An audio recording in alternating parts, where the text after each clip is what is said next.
welcome to week 5 of the Santa Claus 3. I'm kind of sick right now. I'm kind of tired right now. I don't know what to feel right now. I would agree with that, actually. Yeah, I'm on the same page with you there. I'm Jacob. I'm Theodore. I'm John, and I'd like to start things off with not really a story, but just a general observation. Yes. I'm starting to dread watching the kitchen scene. Yep, no, I have to agree with that there. Is... That is by far the most uncomfortable scene in the entire movie. When I'm watching Santa Claus 3 now, I look at the time and I realize the kitchen scene is happening soon, and I start to feel upset. Oh, so you've kept track of where, like, in the timestamp it begins. Hey, no, I did that a while ago, remember? Oh, yeah, that's true. And it lasted like 2 minutes. It's just such a bad scene. It really is. For one thing, it doesn't actually mean anything at the end of the day. Like, all it does is set up Jack Frost as kind of not all there, probably, because of the way he reacts. But beyond that, I don't feel like the interactions between him and Sylvia there never come into play later. It feels like it's trying to set something up, but it doesn't. It doesn't establish anything. It just serves to make me creeped out by the fact that Jack Frost is getting all flirty with a married woman. Yeah, We're adults here. You can say he's getting horny. Because he he is. Like, he's ready to bone down on that woman. Yeah, no, I'm willing to say that if we could see more of the camera, we could probably see Jack Frost having a boner. I don't know if she would like Jack Frost all that much, though, because she seems to not have a great time at Yosemite because it was freezing. And there were bears. And it was freezing. And there were bears. Is Jack Frost secretly a bear? I wish. A bear in a Jack Frost costume. Also, I just want to point out that the merry-go-round is, like, really thick. Oh, yeah, the merry-go-round they show for, like, half a frame, and then they move on also, to the like, next scene. Oh. Yeah, and the baby mobile thing is literally a clone of the merry-go-round. What? It's also really poorly CG'd in because they couldn't figure out a way to edit in Santa having an actual mobile after the weird effect that they put over it. Yeah, there's also an elf with a Guy Fawkes mask, like, really early in the movie. What? And I don't know why. I'm sorry? There's an elf with a Guy Fawkes mask. It's Elf-nonymous. Oh, okay. No, I was more thinking the fact that it was, if they had some British ties into it, it'd be, as December is close to the 5th of November, I mean, I've noticed that there are some elves that are dressed ethnically, kind of. Like, there's a elf wearing a striped shirt and a beret. Mm-hmm. Good. And I'm not sure whether they're supposed to be elves from all over the world. There's one elf with a beak ball. Yeah, elf nationality or whatever is not something that I feel like is very clear, but I also guess it doesn't need to be. Like, what do you think the explanation is for why they look all so very vastly different, besides the fact that people just look very vastly different? Yeah, no, I think it's just the fact that, I think we talked about last time how elves were sometimes children from other parts of the world or some bullshit. I don't remember it. I'm just dying inside. I don't remember this. I think that might have been related to our Elf 2003 discussion, the movie. Oh. Yeah. There was an off remark about, like, maybe that movie has just happened a billion times. Oh, right, yeah, no, of course. But now I've got very few notes this week. Now I'm starting to wonder, because we never established how elves come into existence, so I'm starting to actually think, are elves just children transformed? Probably. Knowing our bullshit, we're making the movie much darker than it needs to be. That's probably the case. Yeah. That weird alien parasite coat that makes worker bees for itself by mind controlling them and then melting them into cocoa when they defy it. Oh my fucking God, John. Actually, speaking of Coco, something I never really caught myself with is, I've kept saying that Coco is like elf crack, and I'm sticking to that. Don't fucking forget that that is the truth, and we have discussed that at length. But Jack Frost, in the scene where the sign falls down and he tricks Curtis, orders a Coco from one of the worker elves, and that's treated as no big deal. Now, I have 2 questions about this. One, is crack just a common thing in Elfland? And 2, maybe, Is it maybe not considered a big deal to give it to Jack Frost because he isn't an elf and is thus immune to its cocaine-like effects? Crack effects, whatever. Yeah. No, I don't know. Oh. I don't know. I'm just being contrarian right now. That's fair. Me too. One thing I want to point out, when Bud puts out the fire, he just suddenly develops part of an Australian accent, and I find that really amusing. Speaking of Bud, actually, I'm going to jump straight into Bud's prepared for everything because you know he is. He's prepared for everything. He's the new MacGyver. He can do whatever the fuck he wants with anything he wants. This brings me to my point for this week. I somehow completely have spaced every single time I've watched this, up to this point, that just before the erotic kitchen scene, we see Bud walking through, and he makes a remark of how the kitchen is giant and how he still can't find a sandwich anywhere. So, this happens, like 2 minutes before the fire. So we can infer that he goes off looking for a sandwich and finds a toothpaste gun instead, and uses that to put out the fire 2 minutes later. Oh yeah, speaking of the toothpaste gun, I've noticed that the toothpaste patterns on Santa's boat are inconsistent. Really? Yes. Okay, interesting. Back to Bud for a second. My hypothesis, since he went off looking for a sandwich, my theory, and this is kind of a bit of an off one, I'll admit, but I think it has potential. So let me set the scene for you. He's looking for a sandwich. He approaches an elf and says, "Hey, do you know where I could get a sandwich around here?" And the elf looks at him with a glint of recognition in his eyes. He glances back and is like, "I need you to follow me." "Sure, just follow me for 1 second here," and takes him off to a corner of the factory kitchen that no one has been to for decades. He opens the door to a small little broom closet and unveils a dusty toothpaste gun with the name Buddy engraved onto it. Oh. What do you think this means? So you're assuming that elf somehow knows, like...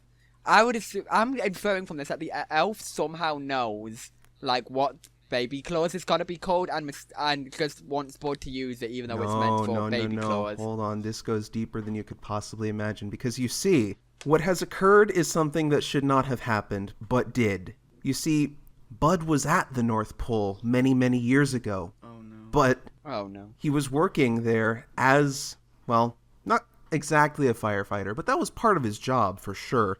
He was more of a janitor than anything else.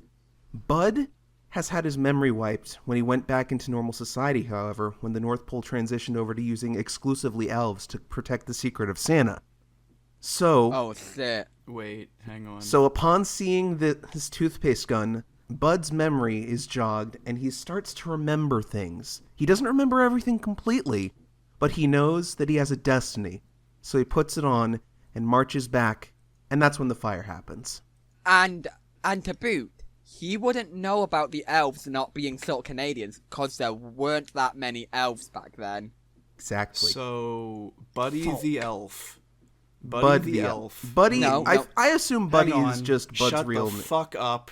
Buddy the elf in this weird dystopian alternate future of Elf the movie, where he goes to New York, picks up a New York accent, because Bud in the movie does have a New York accent. He grows old, forgets about his time at the North Pole. He comes back, and they still have his weird firefighter toothpaste gun. Yes. Also, I want to point out, the fire elves, when they come in, I swear the music when they come in is an instrumental of "'Tis the Season to Be Jolly." Well, they do that all over the place. Yeah. I know, I just wanted to point that one out, but that one's kind of cool, actually. There's a minor key version of another Christmas song that plays when Curtis is doing the whole "I wish I was never Santa" thing. Oh, right. Speaking of Christmas songs, either of you still have Christmas songs stuck in your head? Because I do, and I hate it. Sometimes I get Jack Frost's North Pole song stuck in my head, and I hate it. That's acceptable. Yeah, that's acceptable, but it's also acceptable to be annoyed about it. That's fair. Speaking of Jack Frost, I tried to pay attention a little more to his antics when he's sabotaging the workplace. More specifically, I took a second to pause and look at the dial that he turns on the list machine. The settings on that are kind of buck wild, because it goes from like times 10 output to times 1 million. So, Like I said, I'm willing to believe that the increased speeds are when Santa wants hard mode. Yeah, okay, hang on. One more thing about that scene is that there's a lever that just says slow. okay. I don't know what that's about, but I feel like if one of the elves had seen that lever and pulled it, maybe they wouldn't have had such a problem with trying to get everything wrapped up. You're not wrong. Speaking of that list, I have a list, and I realized this after watching the movie very scrutinizingly, because I obviously, during my homework, I had to pause the film and think on my actions a lot. I realized that the movie's not just Bud is prepared for everything, it's that everyone who isn't Bud is an idiot. Yeah, I can Like, see that. Yeah. Scott's an idiot because he never calls his in-laws, and that's the only reason they wanted to go to the North Pole in the first place. Lucy's Yeah. an idiot because when she notices Jack Frost steals the snow globe, she just calls her parents in without telling them what's wrong.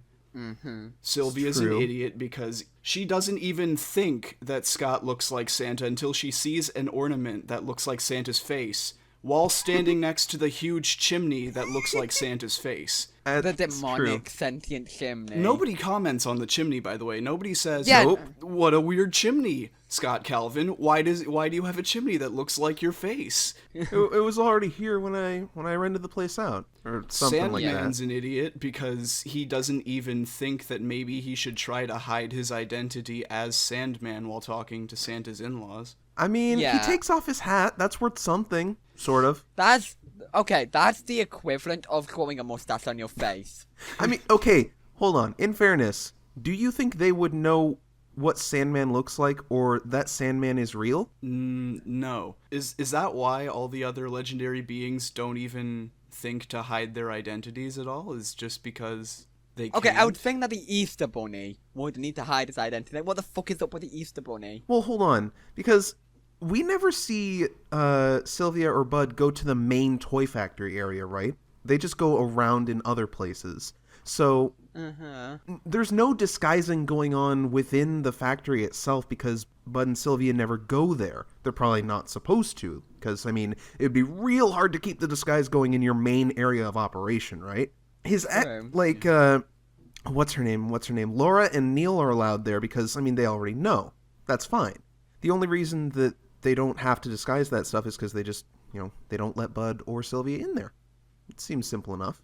But that actually brings me to another thing, which is, how the fuck did Charlie know about him, like, being behind schedule and all that? I know he says, like, he called up Curtis or whatever, but, like, that just seems like kind of an ass pull out of nowhere.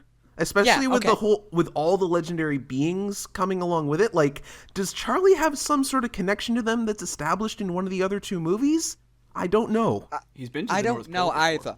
Well, yes, Yeah, he's but been I don't. once, like 10 years before. I don't know. Also, I'm pretty sure, like, the Santa Claus movies are in real time, because I'm pretty sure the first movie was in 96, Yeah. and the second movie was a few years later in 2002. Yeah, I'm pretty sure it's in real time. Okay, I still just don't see how Charlie has, like, a connection to apparently all of the legendary beings. Because he calls them up, I'm pretty apparently. sure he implies that he rung up the legendary figures. But how is he one, there, and two, how'd he get there? They and were all three, in the how... kitchen. They were Charlie... just still there from the meeting. No, Charlie was at home the entire time. It's true. How the fuck did Charlie get there? No, he went with them to the North Pole, didn't he? No, he No, he didn't. didn't. He did He not. didn't. How did he get there? Now, how the fuck did he get there? Wait. How did Charlie get to the North Pole, and how does he know the legendary figures? He walked. He walked. Okay, maybe I'm forgetting. Maybe that's Charlie's snow globe, is that it can take him to the North Pole. I forget. Is that a thing that is established? I don't know. We've not got context on the first two movies. Sure. We'll save that for after this hellhole. Okay. Sure, that's fair. Real quick, I want to bring up Curtis doing his help me help you, help me whatever. I tried to get, like, a good read on this scene this time around, and I couldn't help but notice that Curtis actually looks very, like, satisfied when he's delivering that line. I'm pretty sure that the actor himself is just very happy that he actually remembered it. Also, That's speaking of like did either of you count how many times the child actors looked at the camera? I did. I tried, but Good segue, because we're going to talk about our homeworks now. good. And during every scene in which there was a child actor, I did my best to count how many of those child actors were looking at the camera. But the problem is that in the Santa Claus 3, there are so many reverse shots with thousands of elves in the background, and they're either looking straight on at whatever character's in front of them, or they're looking off camera to whoever he's talking to, that there's very few child actors that are actually looking at the camera itself. Yeah. Oh, right. So what's your approximate count on it? My final count was 25. Mostly it Wow. was during tracking shots when elves would stop what they're doing and look at the camera as it passes by. There were a couple I'm very glad. There were a couple foreground elves actually that looked at the camera just like a passing glance, and I don't know if maybe they just didn't catch it in editing or whatever, but that was left in the movie. Interesting. Oh, Ted, didn't you have a homework piece to do?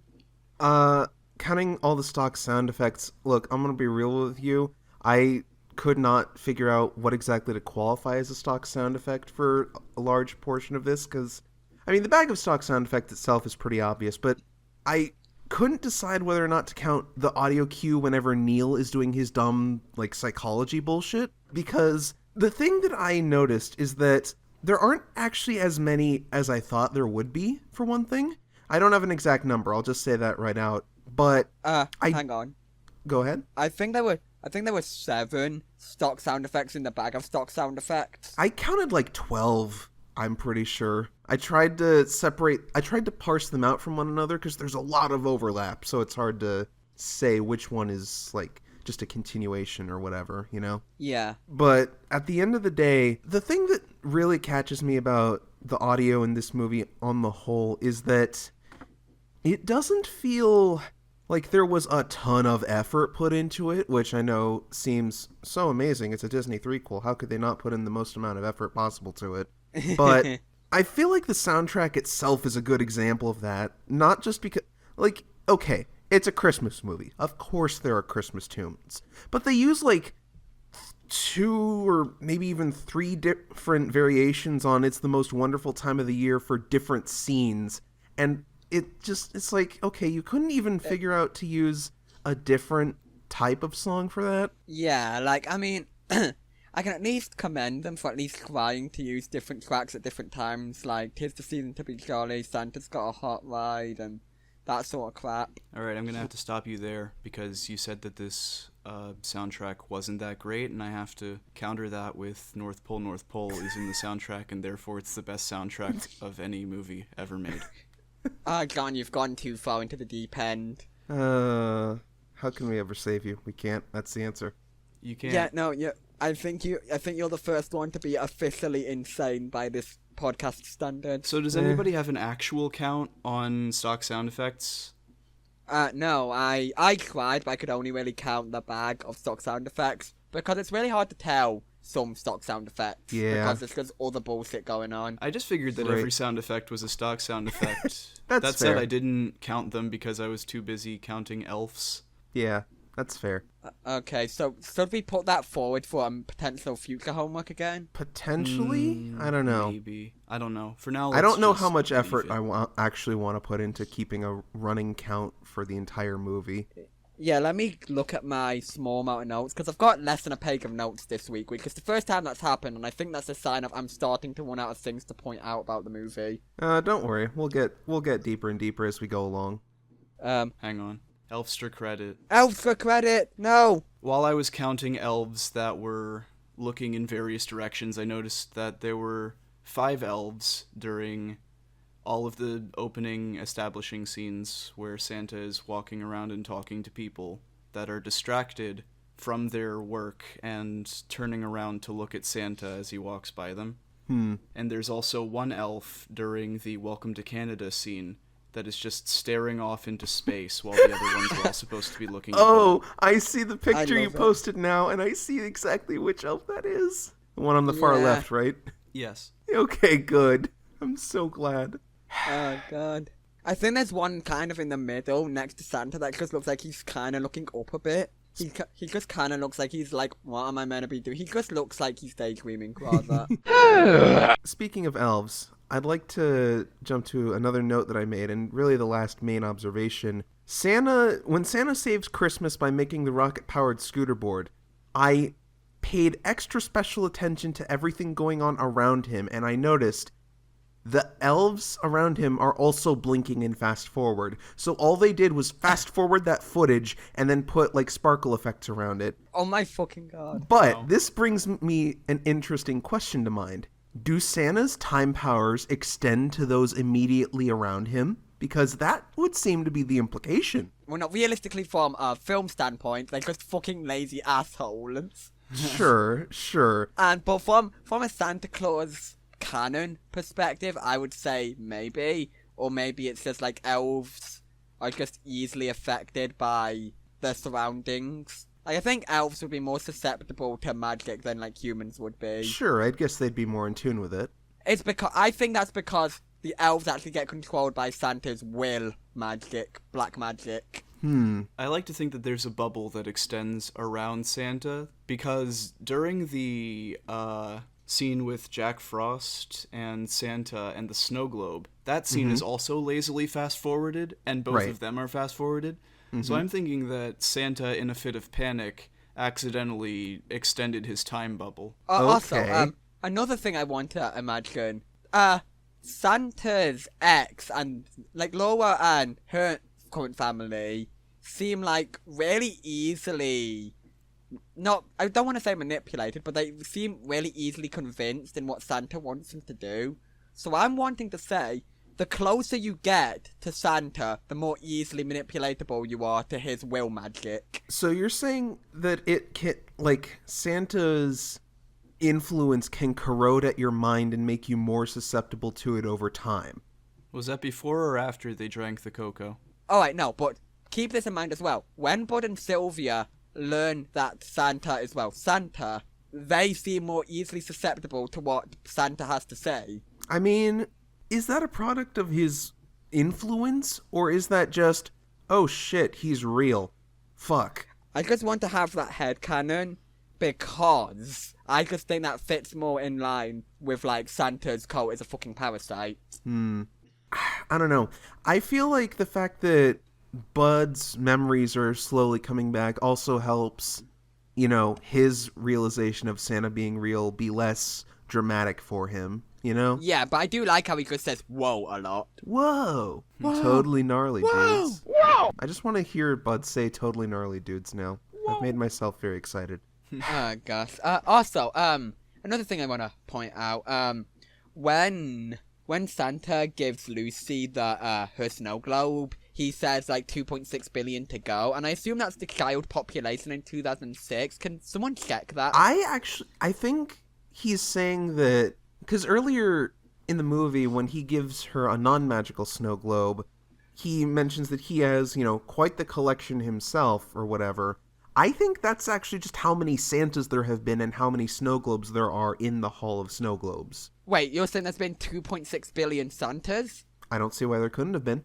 Because there If hasn't we're- been 2.6 No. billion years of human existence. No. You're Here's- saying that Santa here's the- dies every year. Okay, That's but no, already hold on a wrong minute. because- I'd like to point something out.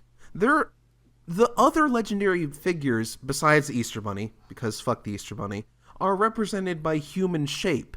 So we can assume that most of them have probably existed since the dawn of time. I sincerely doubt that Father Time or Mother Nature came into being, you know, sometime after the dinosaurs, because that just doesn't make a whole lot of sense to me, unless they arrived on the meteor that killed it. But did they? Okay, stop, because that's terrifying. But I'm gonna try to parse this the best I can. You're saying that they existed since the dawn of time, Yes. but humans have not existed since the dawn of time. Did they have human shape prior to everything happening, and then humans just happened to look like them? Or did they No. change shape as time went on and take the form of various organisms? I want to say that they take the form of the most dominant life form at the time. So there was a Tyrannosaurus Rex Santa. Hell Yeah. yes, there absolutely was. Like, if anyone listening can draw very good, please draw a T-Rex Santa. Santosaurus Rex. Oh, and what else would be funny as hell? Triceratops Sandman? Oh my god, that's pretty good. Well, actually, I have to wonder now about how legendary beings, well, come into being, because obviously, Mother Nature, Father Time, I sincerely doubt that they were created or existing, any time after the dawn of time. But the Easter Bunny is representative of a very specific holiday. My question then is, did the Easter Bunny only come into existence once Easter was established as a thing? I want to say yes. I want to say, like, Father Time and Mother Nature, they're conceptual legendary beings. So I want to say they've existed since the dawn of time. Same with, like, maybe Sandman. So legendary beings come into existence when there's some concept that they need to be representative of? I guess that would make this 2.6 bill... Yeah, I guess that would make the snow globes thing not really match up, but I think this is more interesting like anyways. I said, I think 2.6 billion to go is the child population of that version of Earth of I Santa think so. Claus. I think that's fair too. But this just makes me wonder now, who was the first Santa? Jesus. Okay. When Jesus dies, he doesn't die because he needs to go back to God or whatever. He just becomes Santa. So this brings up the question then. No, I think we're misinterpreting our own lore here. No, hang on. Let me explain why I think this. Jesus is commonly depicted as having that mustache beard combo with long hair, right? When people get old, their hair whitens or greys. And Santa much? So you're saying Santa is just an old Jesus? So you're saying, God damn it. I don't even want to talk about this right now, but No. I have to get this out here. The Santa coat, the Santa coat landed in a meteor in Jerusalem in the year 0. Jesus put on the coat and became Santa Jesus, and that's where he got his power to perform miracles from. Yeah. Yes, I'm pretty Stop right there. sure. Does this mean Tim Allen is Jesus?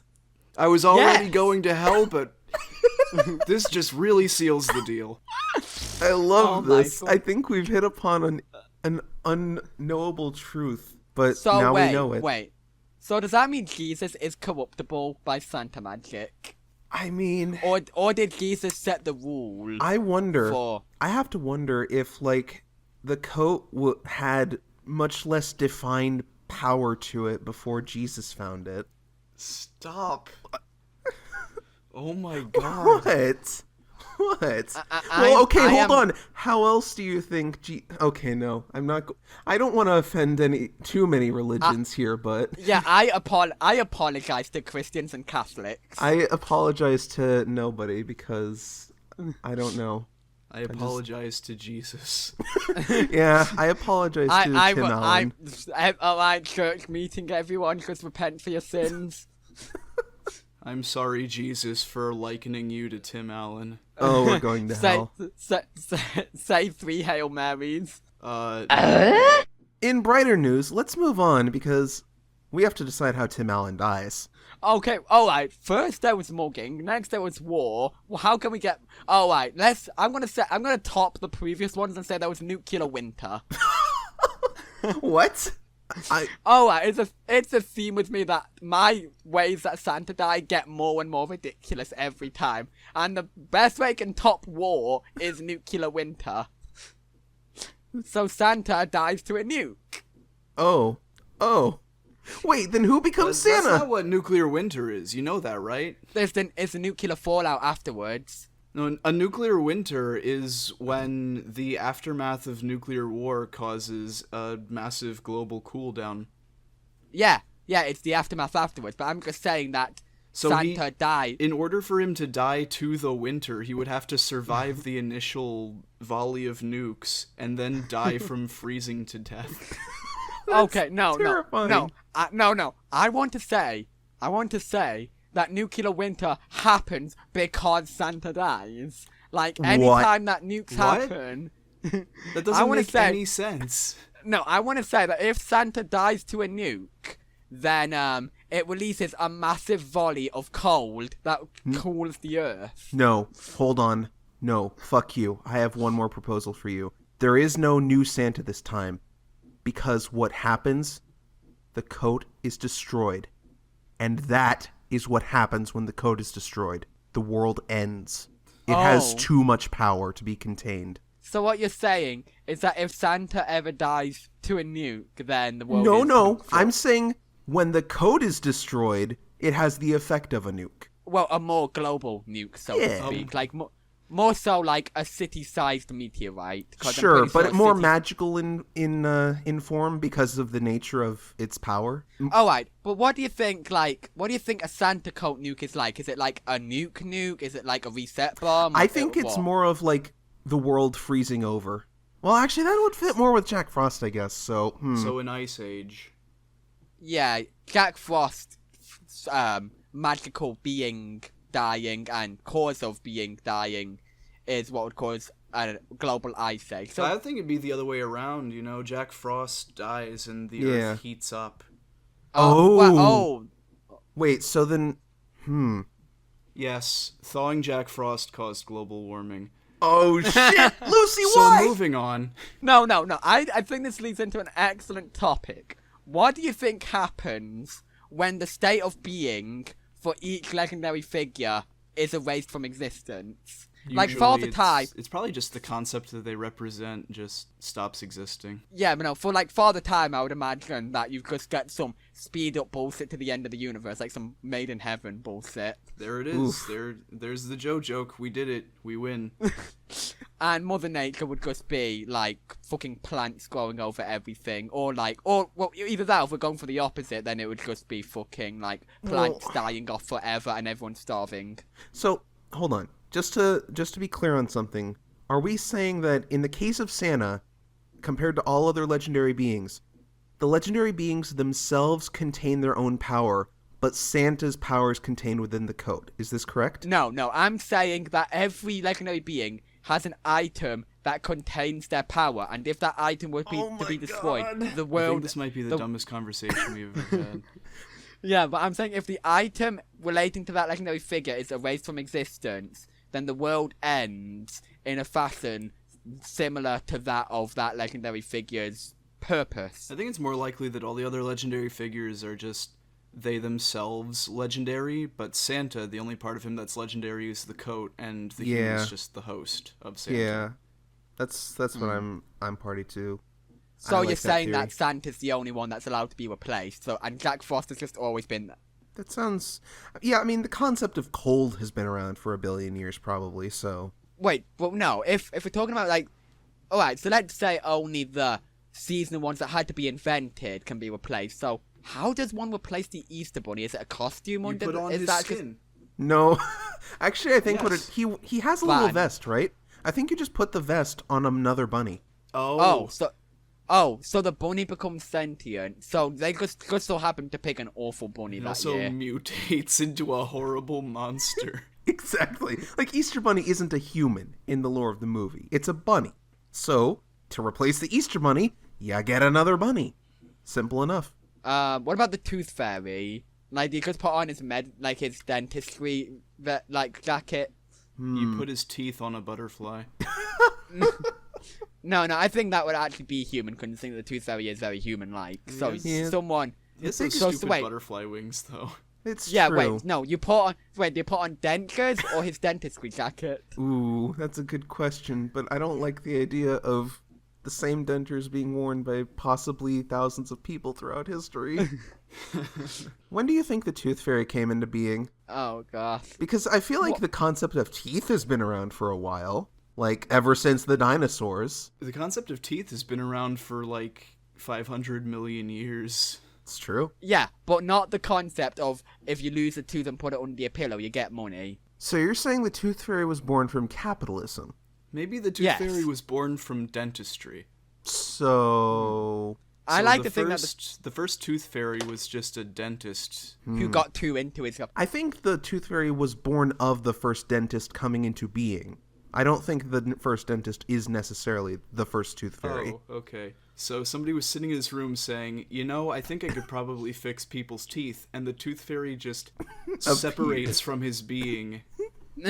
Sure, we can go with that. Don't you think that would be like really awful? Like you're just sitting there, and suddenly this guy in like a blue jacket just starts pouring out of your body, or splitting off from your existence. And like, who the fuck is this guy? I mean, I'm pretty sure that's how a lot of old mythology stories go. That's just how gods get born. Yeah, Zeus fucked a dentist, and the Tooth Fairy happened.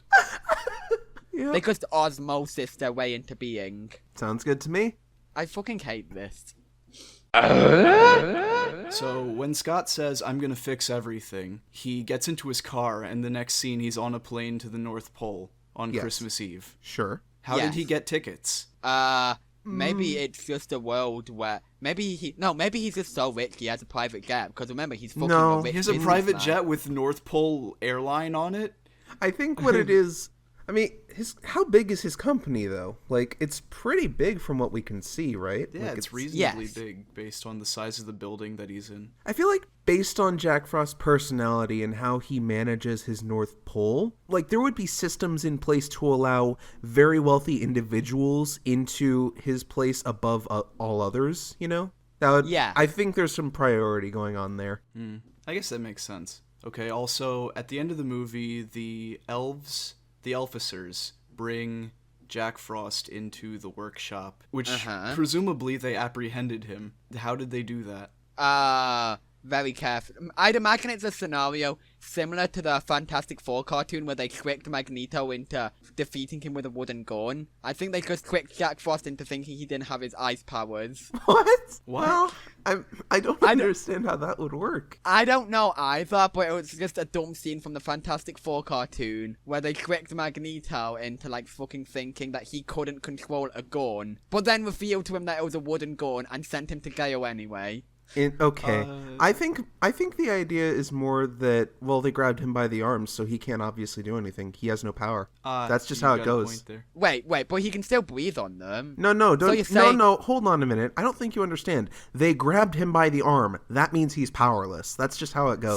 So you're saying that Jack Frost's arms is like a Saiyan's tail? If No, you grab it, they I'm become just saying, powerless. if you grab somebody by the arm, they can't do anything. They're powerless. That's just how it goes. That's how movies do it. If you grab someone by the arm, they can't do anything.